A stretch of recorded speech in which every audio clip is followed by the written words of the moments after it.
Salam alaikum. Donc on va continuer le cours de MDF pour ce premier chapitre, introduction à la mécanique des fluides et propriétés physiques des fluides. Donc on est arrivé en cours au paragraphe 5, on a entamé les propriétés physiques des fluides. Donc on va faire juste un retour au paragraphe précédent qu'on n'a pas discuté durant le cours, qui concerne, c'est-à-dire le paragraphe 3, hypothèse du milieu continu. Donc, hypothèse, le paragraphe 3, hypothèse du milieu continu.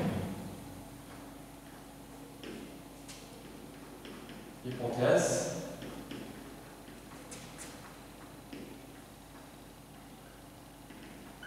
du milieu continu. Donc, c'est quoi cette hypothèse? Donc, durant notre étude de la mécanique des fluides, c'est-à-dire qu'on va supposer que le fluide ou bien l'écoulement, il est considéré comme un milieu continu. En anglais, on dit que c'est un continuum medium. Continuum medium. The fluid en anglais, on dit que fluid is a continuum. Continuum, c'est-à-dire en milieu continu.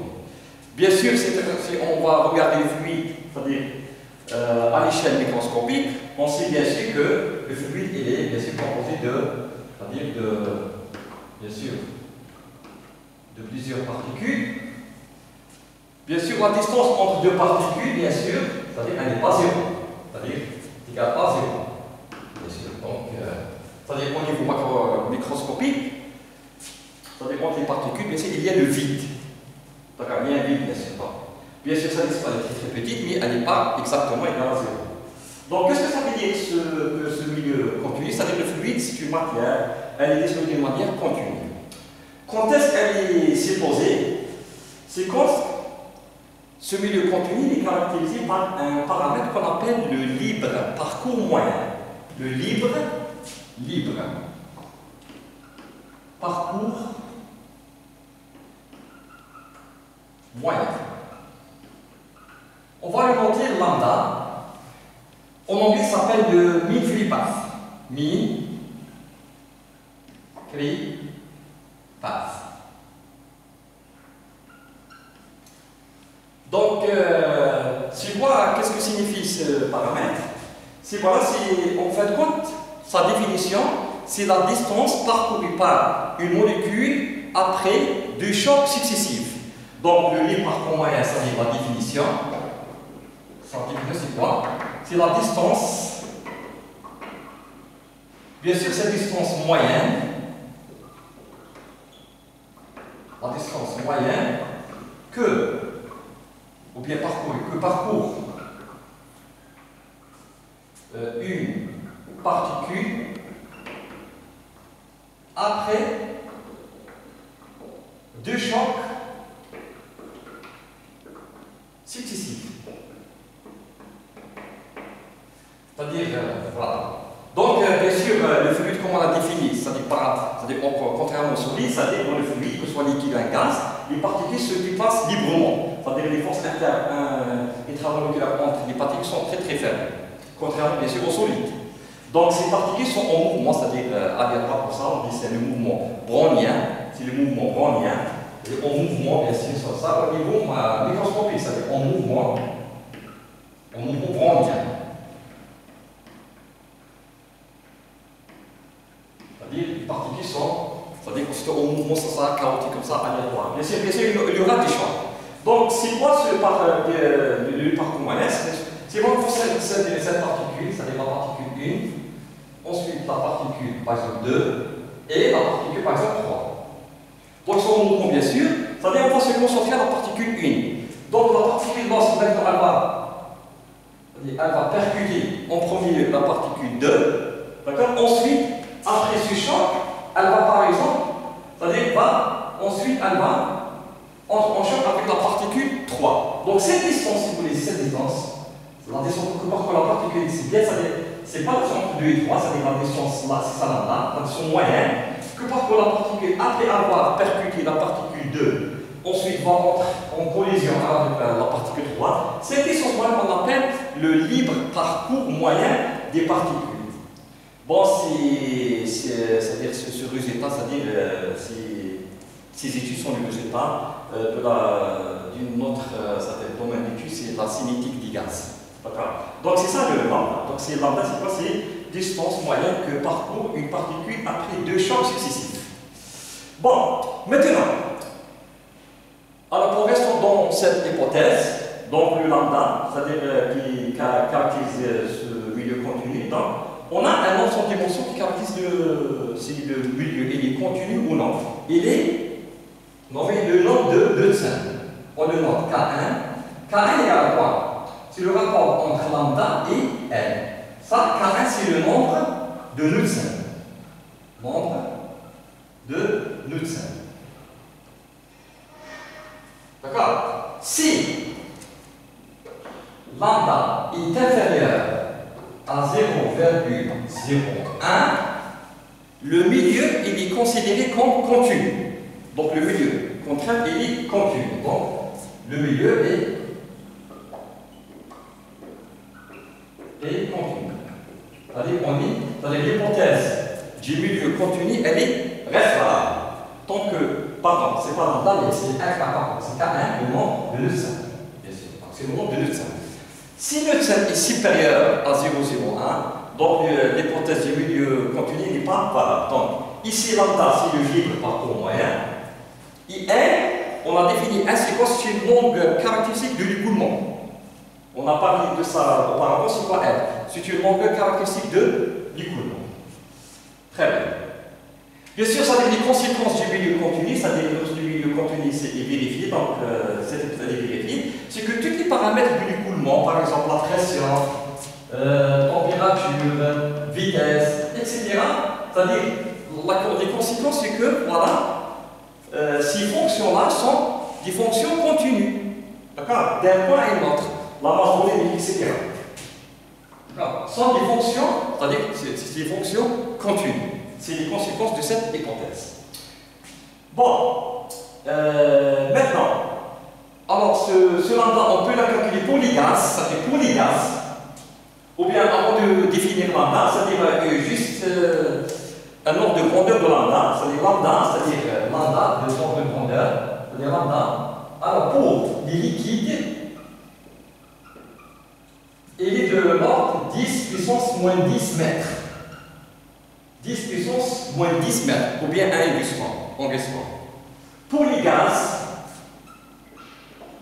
lambda il est de l'ordre de 10 puissance moins 7 mètres. Donc bien sûr, lambda, bien sûr, ici ces valeurs-là, c'est dans les conditions standards. Attention. Ça, c'est dans les conditions standards de température et de pression, bien sûr.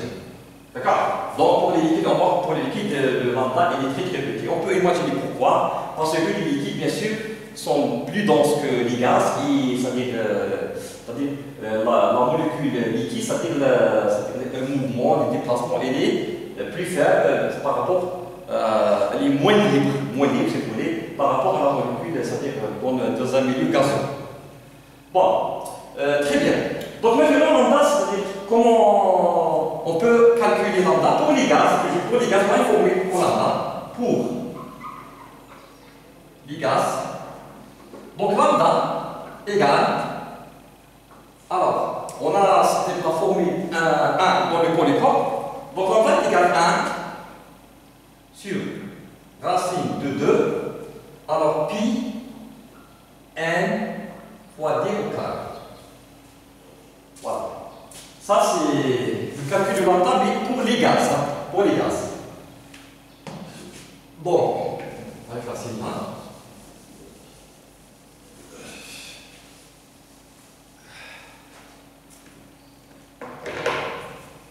Bien sûr, dans cette formule, ça c'est pour les gaz. Donc, dans cette formule, bon, racine de 2pi, bien sûr, c'est quoi? C'est le nombre de molécules par unité de volume. Le N. D étant le diamètre efficace d'une molécule. Voilà. Bien dit molécule. Donc, on peut l'écrire de cette manière, lambda égale 1 par racine de 2 pi n d au carré.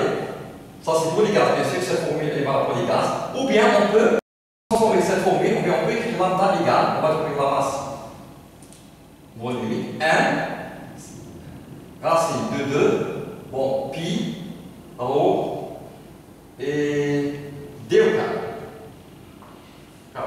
Donc on peut transformer, on utilise, c'est-à-dire qu'on va, maintenant on va jouer sur n égale à 3, donc de multiplier, etc. On va aboutir à cette équation. Donc n, ici, la masse d'une molécule, et rho c'est la masse volumique. C'est la masse volumique.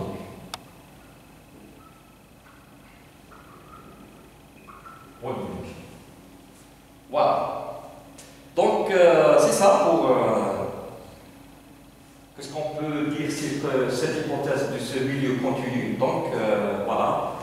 Dans des applications pratiques, bien sûr, elle est presque toujours vérifiée. Donc, si vous regardez dans le Polycope, le tableau numéro 1, ce tableau, c'est le libre parcours moyen pour quelques gaz. La première colonne, c'est le gaz. Et D, c'est le diamètre efficace des molécules pour chaque gaz. Et le lambda. Bon, les unités ici, c'est le diamètre des molécules, c'est en nanomètres, mm. Et le lambda, il est de l'ordre nanomètre. Donc, si vous regardez les valeurs, ça, c'est les valeurs pour des gaz différents de ce libre parcours moyen. Donc, lambda, ça, c'est dans les conditions standards, bien sûr, les conditions standards. Parce que vous avez par exemple que ce lambda dépend, bien sûr, de la pression, de la température. C'est de la pression, bien sûr. Donc, pour ce tableau, pour quelques gaz,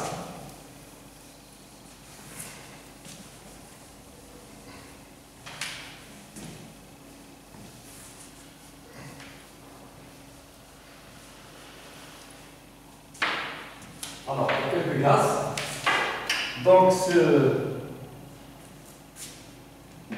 ces valeurs, donc si vous regardez les valeurs, lambda, il est de l'ordre de 100 nanomètres.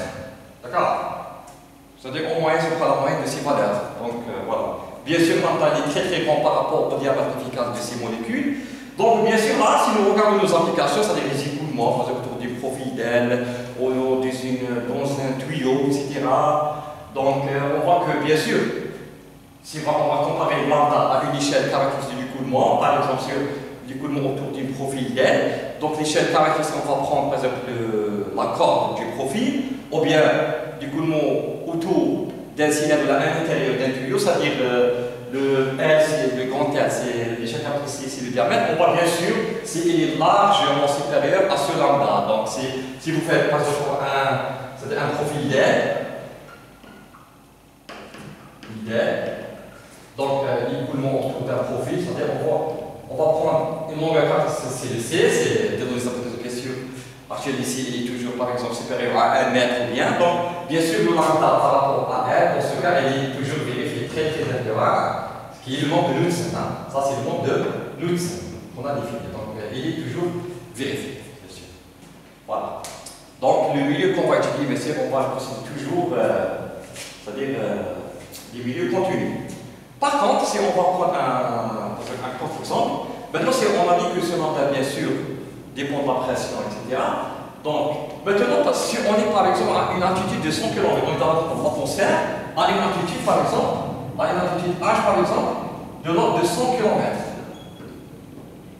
Par exemple, vous considérez par exemple une navette spatiale qui navigue à cette altitude-là, et on a dit auparavant que bien sûr, avec l'attitude, la pression diminue, conséquence de la raréfaction de l'air, donc le gaz se raréfie, donc c'est-à-dire le molécule devient plus ou moins très éloigné des impacts par rapport à l'autre. Donc dans cette attitude, c'est-à-dire à peu près lambda, il est de l'ordre de 0,3 mètres, c'est-à-dire de l'ordre de 30 cm.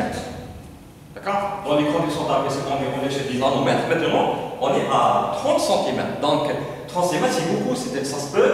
Voilà, ce rapport K1, on va voir K1, c'est-à-dire qu'il n'est pas toujours, si on va prendre une échelle caractéristique, c'est-à-dire l'écoulement, donc navette spatiale par exemple, je ne sais pas, par exemple le diamètre d'une part du fuselage de cette navette, etc.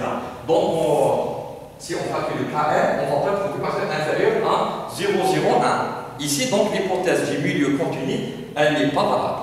Ici, l'hypothèse du milieu continu, cette hypothèse, elle n'est pas valable.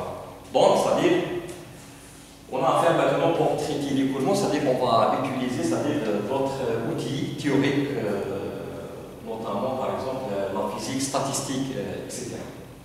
Donc, c'est tout ce qu'on peut dire sur l'hypothèse du milieu continu.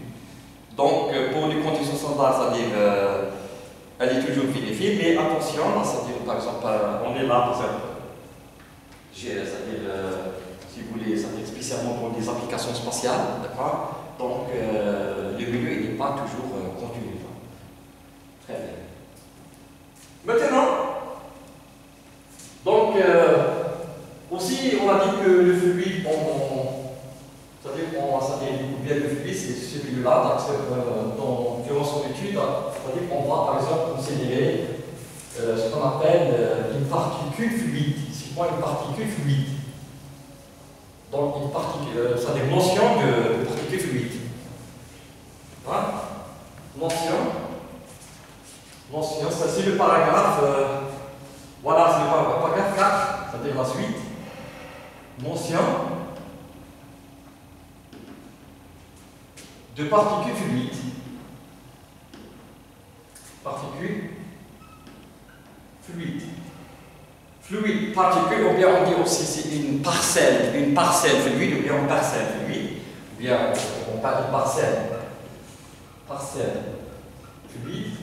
On a des particules, bien sûr, c'est-à-dire, comme on a vu ça dans mécanique du point, c'est-à-dire qu'on a considéré ce qu'on appelle le point matériel. D'accord? Ici, c'est par analogie, le particule, c'est le point matériel, bien sûr, voilà.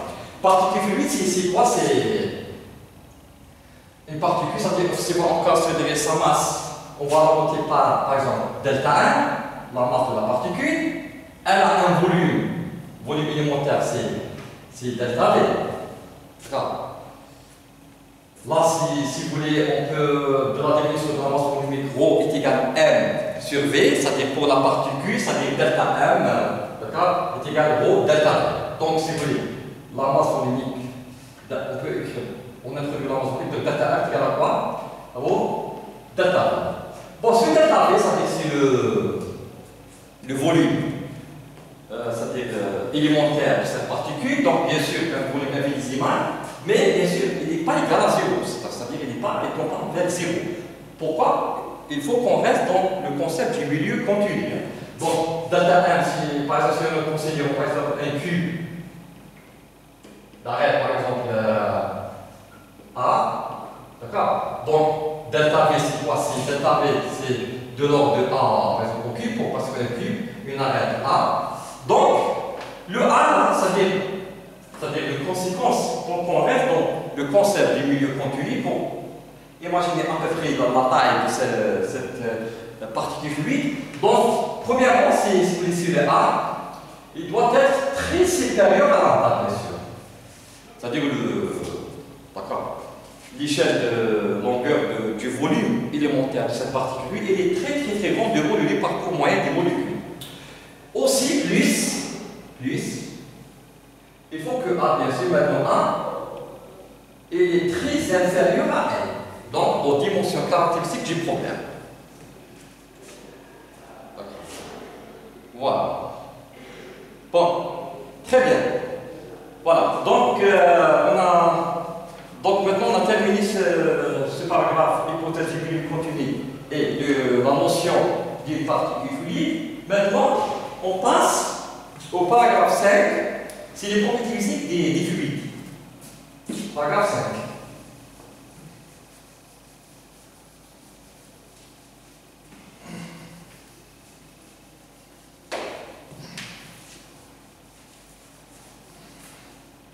Bon, paragraphe 5,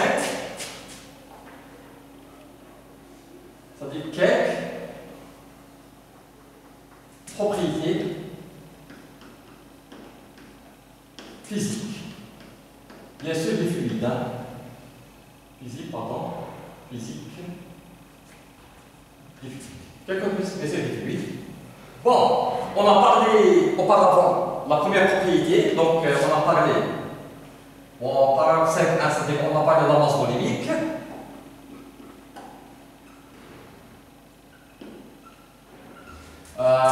Bon, on appelle la density en anglais, density, bien sûr, on a parlé de ça. Donc, ça c'est zéro, généralement. Donc, on a parlé ici de la masse volumique, donc c'est la masse par unité du volume. On a parlé aussi du poids spécifique. D'accord? Poids spécifique, specific weight, spécifique weight, on a montré oméga bar, qui est égal à ρ fois G, donc rho c'est la masse volumique, G c'est l'accélération de la pesanteur, et on a parlé aussi de la densité. Densité, donc en anglais on appelle spécifique gravité. Dans ce qu'on connaît, c'est-à-dire on appelle D. On a parlé de ça, D c'est la masse volumique du fluide divisée par la masse volumique du fluide de référence. Pour les liquides, on prend généralement la masse volumique de référence comme c'est celui de l'eau. La masse volumique de l'eau. Maintenant, alors, bon, ça c'est un. Maintenant, c'est la quatrième propriété. C'est la viscosité. Alors, la viscosité du fluide. On l'appelle viscosité en anglais. On la note par. On a deux viscosités, dynamique et cinématique. On va parler tout d'abord de la viscosité dynamique. On la note mu. Généralement, c'est mu. La lettre mu, ça c'est mu. On le prononce mu. Bien sûr, quelques références, et la note aussi, d'autres références, et la note ou bien, bon, ou bien, des références que la note état. Donc c'est des notations, pas de problème. Maintenant, donc c'est quoi cette propriété physique? Donc, si on va, c'est-à-dire retourner en arrière, donc c'est six propriétés-là, c'est la masse volumique, poids spécifique, etc. C'est-à-dire qu'est-ce qui caractérise ces propriétés? C'est-à-dire il caractérise, par exemple, si vous voulez, c'est la lourdeur du fluide, la lourdeur. Par exemple, si on prend par exemple la masse volumique de l'eau et la masse volumique par exemple de l'huile, on sait que la masse volumique de l'eau elle est supérieure à la masse volumique de l'huile. On le sait. Si vous faites l'expérience, vous avez, tout le monde a vu, c'est-à-dire qu'on a, par exemple, on verse l'eau avec l'huile, c'est-à-dire qu'est-ce qu'on va regarder aussitôt, c'est-à-dire que voilà, l'huile flotte sur l'eau. Parce que l'eau, elle est plus lourde que l'huile. Donc, la masse volumique de l'eau, bien sûr, elle est supérieure à celle de l'huile. On dit que l'eau, elle est plus dense que l'huile. Très bien. Mais, maintenant, qu'est-ce qu'on a dit sur le fluide? Il s'écoule, l'écoulement. Si on regarde l'écoulement de l'eau par rapport à l'écoulement de l'huile, on constate que l'eau s'écoule facilement par rapport à l'huile. Tout le monde a vu ça, si vous versez de l'eau ou bien vous versez de l'huile, vous allez regarder que l'eau s'écoule, c'est-à-dire facilement par rapport à l'huile. Malgré que la masse volumique ou bien le processus de l'eau, elle est supérieure à celle de l'huile, elle est plus dense. Donc voilà, dans l'écoulement, c'est pour ça qu'on a dit que ces propriétés, c'est-à-dire, si vous voulez, elles caractérisent la lourdeur du fluide. D'accord? l'eau elle est plus dense que l'huile, mais l'eau s'écoule facilement par rapport à l'huile.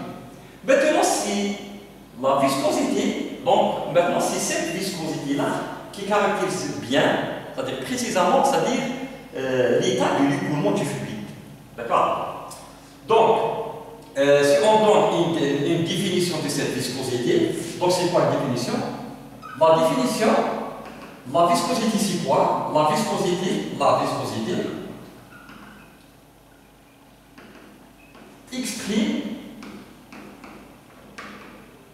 exprime, c'est-à-dire la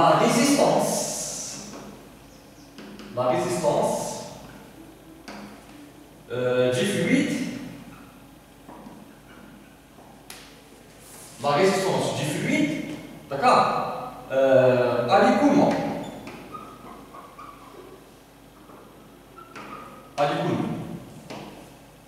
Donc, ça veut dire, si vous voulez,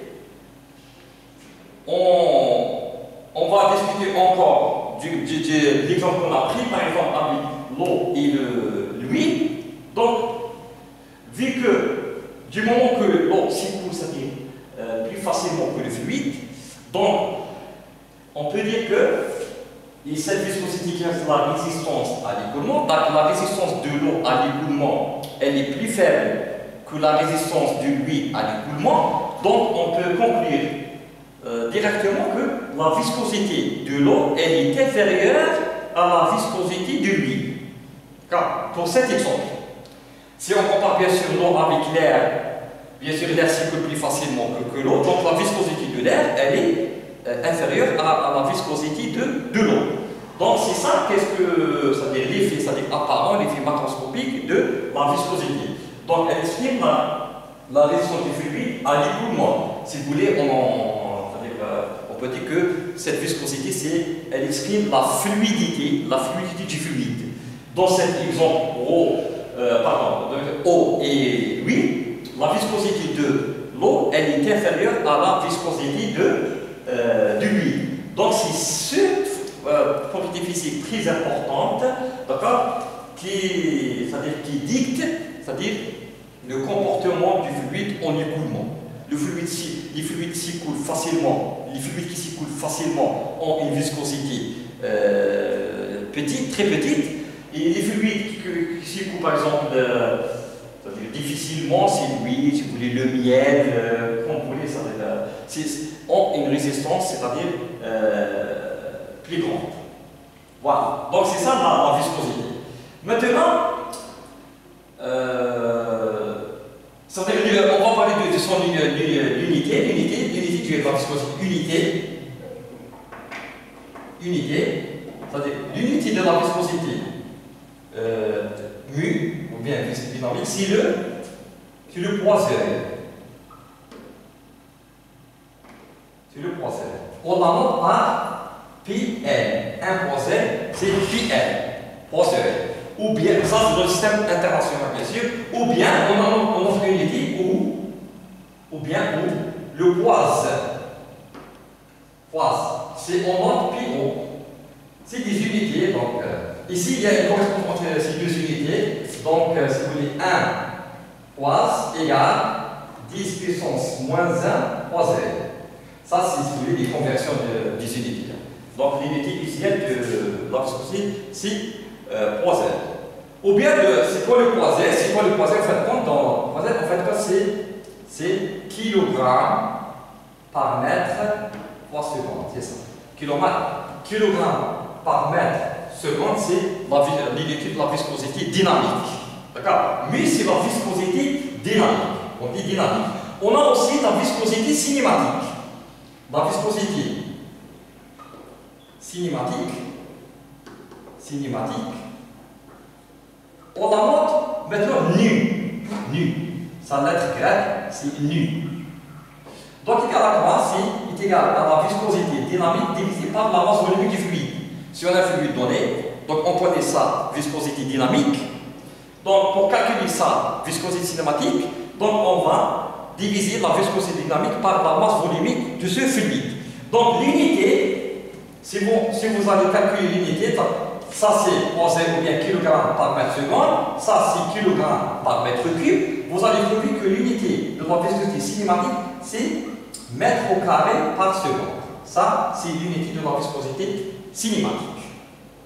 Voilà, c'est ça, en grosso modo, c'est quoi? C'est la définition de la viscosité d'un fluide. Donc c'est tel, c'est-à-dire qui exprime, c'est-à-dire la résistance du fluide à du coulant. Très bien. Maintenant, on va illustrer ce concept. On va prendre un exemple. Donc, toujours dans ce paragraphe de viscosité, on va prendre un exemple. On va faire, si vous voulez, une expérience par la pensée. Si vous voulez, c'est par la pensée, on va faire une expérience par la pensée. C'est-à-dire qu'on est toujours dans ce paragraphe, la viscosité. Donc, la viscosité. Donc, on va faire une expérience. On va considérer, exemple, on va considérer deux plaques. Une plaque fixe en dessous et en dessus une plaque qui est en mouvement avec une vitesse, vous voulez, U. D'accord? Ça, elle est mobile. Bien sûr, entre ces deux plaques, on va considérer qu'il y a un fluide donné. Ici, un fluide donné. Un fluide donné. Bon, on va faire par exemple, ça c'est l'axe X, ça c'est l'axe Y. Et la distance entre les deux plaques, on l'appelle par exemple E. E ici, parce qu'on va le considérer E très petit. Donc E petit, E très petit. Regarde la distance de quelques millimètres. Donc, maintenant, on a un fluide. D'accord? Donc, qu'est-ce qui. C'est une expérience qu'on va faire, bien sûr, par la pensée. Maintenant, qu'est-ce qu'on va constater? Au début, le fluide était repos. Lorsqu'on va tirer cette plaque supérieure avec une force F qui va nous donner une vitesse, parce que U, on va la penser comme vitesse constante. Bien sûr, le fluide ici, entre deux plaques, il va se mettre quoi? Au mouvement, vous savez, on dit qu'il va circuler. D'accord? On va avoir un écoulement qui va s'établir entre les deux plaques. Donc, si on peut l'imaginer, c'est-à-dire vous supposez, c'est-à-dire le fluide, à la place du fluide, on a c'est-à-dire plusieurs plaques, l'une sur l'autre, plusieurs, comme ça, des plaques, elle est fixe et la plaque. D'accord? On va tirer la plaque, la dernière plaque qui est tout en dessus. Si on va la tirer, bien sûr, la plaque en dessous, bien sûr, elle va se déplacer. Elle est entraînée par la plaque supérieure. Ensuite, celle en dessous, elle va entraîner celle en dessous d'elle, elle va se déplacer, comme ça. Toutes les plaques vont se déplacer. Mais vous allez constater, bien sûr, que ces plaques-là, bien sûr, ils ne vont pas c'est-à-dire se déplacer, c'est-à-dire avec la même vitesse du plaque. D'accord? Donc, si on va du bas au haut, d'accord? Donc, la vitesse, comment ça se passe? Donc, ici, la vitesse égale à U. Ensuite, la plaque en dessous, la vitesse. C'est-à-dire, on va schématiser la vitesse comme ça, des vecteurs, donc ça c'est la plaque, on passe juste en dessous, d'accord? Ensuite, l'autre plaque, elle va déplacer avec une vitesse comme ça, jusqu'à 0, d'accord? Donc, ça on peut l'imaginer, d'accord? Donc, la plaque en dessus, c'est celle qui va déplacer avec la vitesse U, ensuite en dessous, une vitesse, bien sûr, proche de I, mais inférieure à I, etc., d'accord? Donc, la vitesse, bien sûr, donc, diminue. C'est ça ce qui se passe réellement avec le fluide aussi. Le fluide aussi, on va le considérer une couche fluide. C'est à l'heure de ces places. Des plaques, c'est avec ces 10 couches. D'accord? Donc, la couche en contact avec la plaque supérieure, c'est des places. Bon, on dit que la vitesse U. Ensuite, la couche en dessous avec une vitesse B, c'est-à-dire inférieure, etc. Jusqu'au fluide, c'est-à-dire ici, donc, il est au repos avec une vitesse nulle. Donc, c'est-à-dire, si on schématise par exemple les valeurs de la vitesse avec ces vecteurs-là, c'est-à-dire le vecteur, la longueur, c'est le module. Donc, ici, par exemple, ici, la vitesse, elle est nulle. Ensuite, là, cette couche vient se déplace avec une vitesse, c'est-à-dire de cette longueur-là, valeur. Ensuite, celle-là, c'est-à-dire nettement plus supérieure. Ensuite, plus supérieure, supérieur, etc.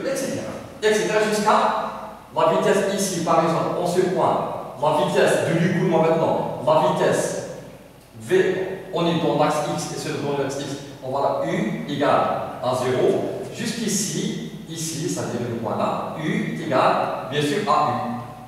D'accord? Donc, ça c'est les vecteurs pour schématiser un vecteur, vitesse, on schématise toujours un vecteur, et la rencontre des vecteurs, c'est le module de la vitesse. Donc, ça, ce qu'on appelle, ça, on a ce schéma, avec si on passe comme ça, ça, ce qu'on appelle le profil de vitesse. Le profil de vitesse. Ça, ce qu'on appelle le profil de vitesse. Profil